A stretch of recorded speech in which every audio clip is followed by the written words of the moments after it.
Marlon Brando didn't just redefine acting, he rewrote the rules of Hollywood itself.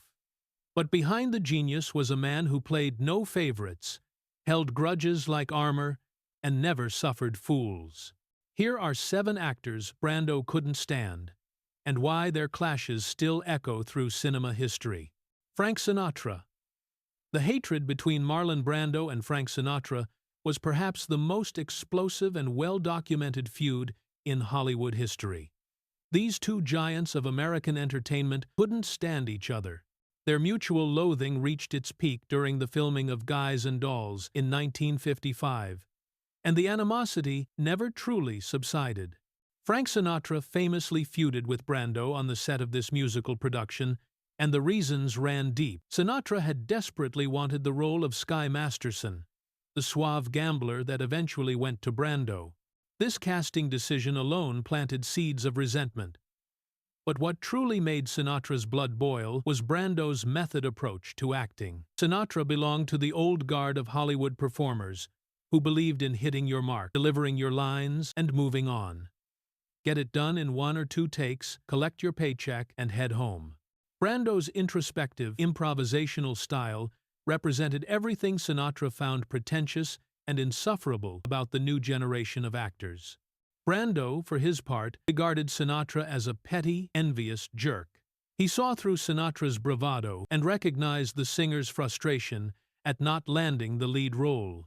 The tension manifested in cruel taunts and deliberate provocations. Sinatra derisively called Brando "mumbles," mocking his revolutionary naturalistic delivery that often involved speaking softly or trailing off sentences. Brando fired back by teasing Sinatra incessantly about his rapidly receding hairline, a source of deep insecurity for the crooner who prided himself on his looks. But Brando's revenge went beyond mere insults. He understood exactly how, torture Sinatra during filming. Frank liked to nail his scenes quickly, capturing them in 1 or 2 shots so he could collect his money and run. In their scenes together, Brando would frequently wait until near the end of shots to deliberately flub lines or execute a move incorrectly, requiring the scene to be shot again. He would do this dozens of times per scene, watching with barely concealed amusement as Sinatra's frustration mounted. The crew witnessed this psychological warfare daily. Brando would change his blocking between takes, forget lines he clearly knew, or suddenly decide to improvise, forcing Sinatra to adapt or demanding yet another take. For a performer like Sinatra, who operated on instinct and efficiency, this methodical torture was unbearable. He loathed every moment spent on that set with Brando, and the feeling was entirely mutual. Their animosity became the talk of Hollywood. These weren't just artistic differences, a clash of egos, philosophies. Sinatra represented the slick professionalism of classic Hollywood showmanship. Brando embodied the rebellious authenticity of a new acting paradigm that questioned everything about the old system. Neither man respected what the other represented, and both made sure everyone knew it. Even decades later, mentions of each other in interviews carried barely concealed contempt. The feud between Marlon Brando and Frank Sinatra wasn't just about one difficult film shoot. It represented a cultural divide in American entertainment. A battle between generations and ideologies played out through petty insults, on-set sabotage, and a mutual hatred that time never healed. Burt Reynolds. If Brando's hatred for Sinatra was rooted in artistic differences and wounded pride, his loathing for Burt Reynolds came from somewhere darker and more visceral. Brando didn't just dislike Reynolds.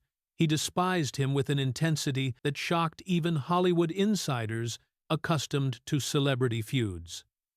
Contempt was so profound that Brando used his considerable influence to actively sabotage Reynolds' career at a crucial moment.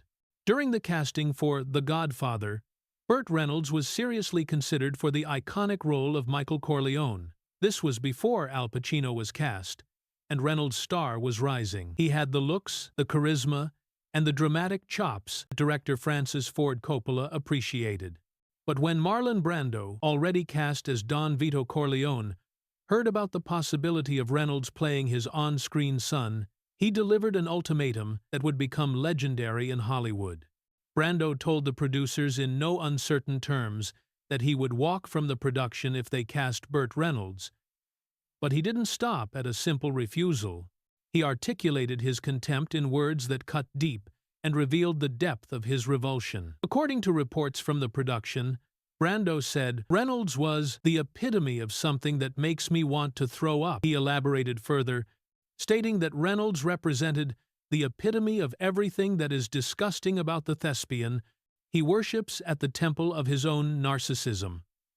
These weren't off-the-cuff remarks made in anger. This was Brando's considered deliberate assessment of a fellow actor. The words dripped with disdain, not just for Reynolds' acting, but for what Brando perceived as his entire approach to the profession and to celebrity itself. What drove this particular hatred? Some speculated it was because they looked somewhat alike. Both had dark features, strong jawlines, and that classically handsome quality Hollywood prized. Perhaps Brando saw in Reynolds a distorted mirror image of himself, or rather, what he might have become had he chased fame and adulation rather than authentic artistic expression. Reynolds represented everything Brando had spent his career rejecting: the worship of celebrity, the cultivation of a public persona, the playing to audiences rather than seeking truth in performance. Reynolds was known for his charm, his easy smile, his willingness to embrace fame and enjoy its perks. He appeared on talk shows, dated beautiful women publicly, and seemed to relish being a movie star. Brando found all of this revolting. To him, Reynolds embodied the shallow narcissism that pervaded Hollywood. The vanity and self-absorption that Brando believed destroyed genuine artistry. The irony, of course, was that Brando himself had been accused of narcissism and difficult behavior throughout his career. But in Brando's mind, his actions came from artistic integrity and a refusal to compromise truth for commercial success. Reynolds' brand of narcissism was different. It was about maintaining an image, about being liked and admired, about the superficial trappings of stardom. Brando's veto power on The Godfather was absolute. Reynolds didn't get the role, Al Pacino did, and the rest is cinema history. But for Reynolds, the rejection must have stung beyond the loss of a great part. To be dismissed so completely, with such cutting words, by one of the greatest actors of all time had to leave a mark. Brando's hatred wasn't just professional disapproval. Richard Harris. The story of Richard Harris and Marlon Brando presents a fascinating arc of admiration turning to disgust. Harris, known today for his role as Dumbledore in the first two Harry Potter films, was once a huge Marlon Brando fan. He idolized the American actor, studied his performances, and considered him a revolutionary force in cinema.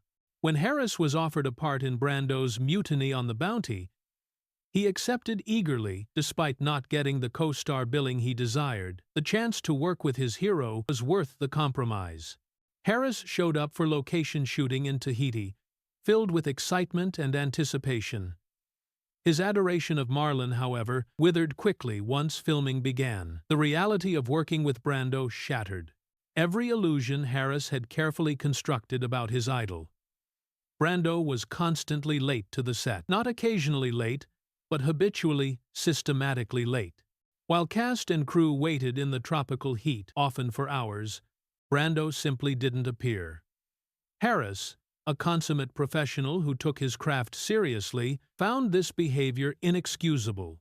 Then, when Brando finally deigned to arrive, he would change action and lines at will, forcing other actors to adapt on the fly with no warning or discussion. The mumbling that Sinatra had mocked became another source of frustration for Harris. Brando would deliver his lines in that distinctive, almost inaudible manner that had become his trademark. But on set, this meant other actors struggled to know when to respond. Harris later explained in interviews what truly worried him about Brando's approach. "The thing that worried me about him was he didn't turn up," Harris recalled in one particularly revealing interview, describing Brando's relationship with his lines. He couldn't remember lines, whether it was because he didn't want to. What he'd do is do a scene, and he'd have beside the camera a big board, And that's how he developed the terrific Brandonian look, because he's reading the lines. This revelation stripped away the mystique surrounding Brando's intense, often unfocused gaze in his later performances. What audiences and critics had interpreted as deep introspection was sometimes just Brando reading cue cards placed around the set. This felt like a betrayal of the craft, a laziness masquerading as artistic choice. But nothing infuriated Harris more than Brando's physical performances. When Brando, playing Fletcher Christian, was supposed to strike Harris's character, Seaman John Mills, the blow ended up as a light tap. The first time this happened, a fed-up Harris responded with deliberate mockery. He curtsied and waggled a limp wrist, making his displeasure theatrically clear. Brando didn't react to this public humiliation. Here was the great Marlon Brando, the revolutionary actor who had transformed American performance, unable or unwilling to commit fully to a simple physical action. It epitomized everything wrong with working alongside his former idol. The other persistent problem was action itself, and generally behaved as though the production revolved entirely around his whims and schedule. Harris watched his hero, revealed as a self-indulgent, unprofessional performer who cared more about his own comfort than the collective work. Rod Steiger. Rod Steiger's relationship with Marlon Brando tells another story of professional respect hurtling into personal dislike. These two titans of method acting should have been natural allies. Both studied at the Actors Studio, both embraced the Stanislavski system, and both brought intense psychological realism to their performances. Yet, their collaboration on the Waterfront planted seeds of resentment that grew over the years into genuine animosity. The famous taxi scene in On the Waterfront remains one of cinema's most celebrated moments. Brando's Terry Malloy laments to Steiger's Charlie about how his boxing career was sabotaged. "I could have been a contender. I could have been somebody instead of a bum, which is what I am." The scene is taught in acting classes worldwide as a masterpiece of naturalistic performance. But for Steiger, the memory of filming it carried bitter undertones. Steiger believed Brando wasn't fully present during their scenes together. Despite both men theoretically working from the same method playbook, Steiger felt Brando was phoning it in, relying on his natural charisma rather than doing the deep character work that method acting demanded.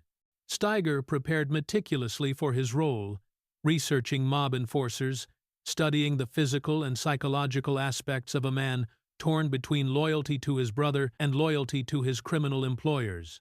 He expected the same level of commitment from his scene partner. What he got instead was Brando improvising, changing his approach from take to take, and essentially forcing Steiger to keep up or look foolish. For Steiger, this wasn't collaborative art. It was Brando's narcissism on display, making the scene about Brando's genius rather than the combined truth two actors could create together. After On the Waterfront, Steiger's opinion of Brando as a person deteriorated further. He heard stories from other actors about Brando's unprofessionalism on various sets. The pattern became clear. Brando showed up when he felt like it, prepared when it suited him, and generally treated productions as personal playgrounds rather than collaborative artistic endeavors. Steiger came from a different school of thought despite their shared method training. He believed in ensemble work, in lifting everyone's performance through dedicated preparation and generous scene partnership. Brando, in Steiger's view, was fundamentally selfish as an actor. He took what he needed from scenes and from other performers without giving back the support that ensemble acting required. The personal dimension of their falling out related to Brando's broader attitude toward the profession. Steiger remained dedicated to serious drama throughout his career, taking roles that challenged him and working with directors who pushed boundaries. Brando, after his initial burst of brilliance, seemed to Steiger to be coasting on reputation. He took paycheck roles, showed up overweight and unprepared, and generally demonstrated contempt for the craft that had made him famous. Who never achieved Brando's level of fame despite being arguably as talented, this waste of ability was offensive. It wasn't just that Brando had squandered his own gifts, it was that he'd done so arrogantly, dismissively, as though the work didn't matter. and the audiences who paid to see him perform were fools for caring. When asked about Brando in later years, Steiger's responses were measured but pointed. He acknowledged Brando's early genius while making clear his distaste for the man behind the performances.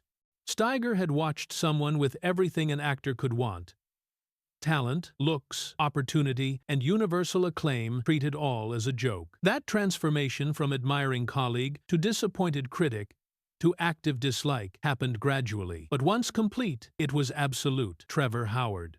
Trevor Howard's intense dislike of Marlon Brando developed during the same troubled production that soured Richard Harris, Mutiny on the Bounty.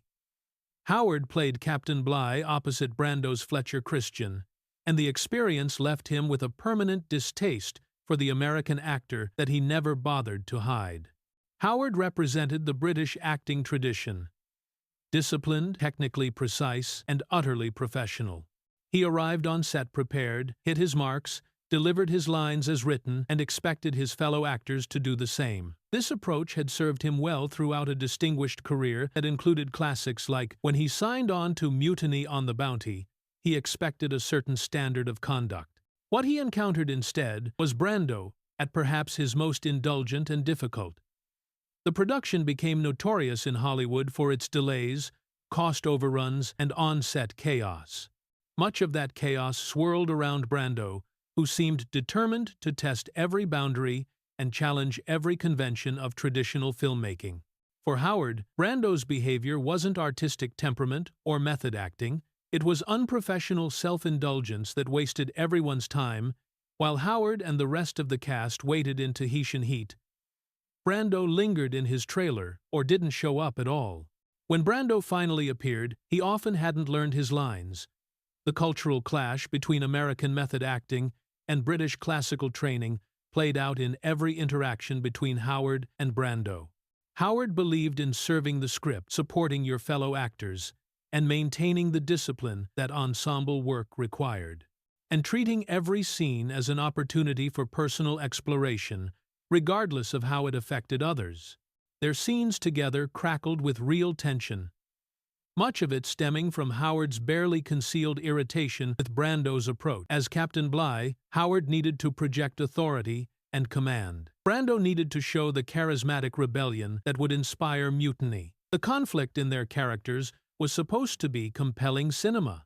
The conflict between the actors themselves made filming an ordeal. Howard later spoke about the experience in terms that left no doubt. He described Brando as talented but impossible. For an actor of Howard's generation and training, professionalism was the foundation upon which all else was built. Without it, talent became irrelevant. Brando had abundant talent, but lacked the professional courtesy that Howard considered essential to the craft. Audrey Hepburn. Marlon Brando's rejection of Audrey Hepburn presents a different dimension of his capacity for dislike. While his feuds with Sinatra, Reynolds, and others were rooted in personal antagonism or professional conflicts, his dismissal of Hepburn was crueler.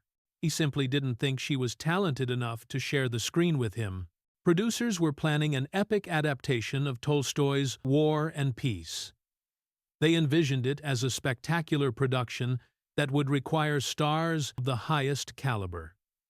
Audrey Hepburn was cast as the female lead, and producers approached Marlon Brando to play opposite her.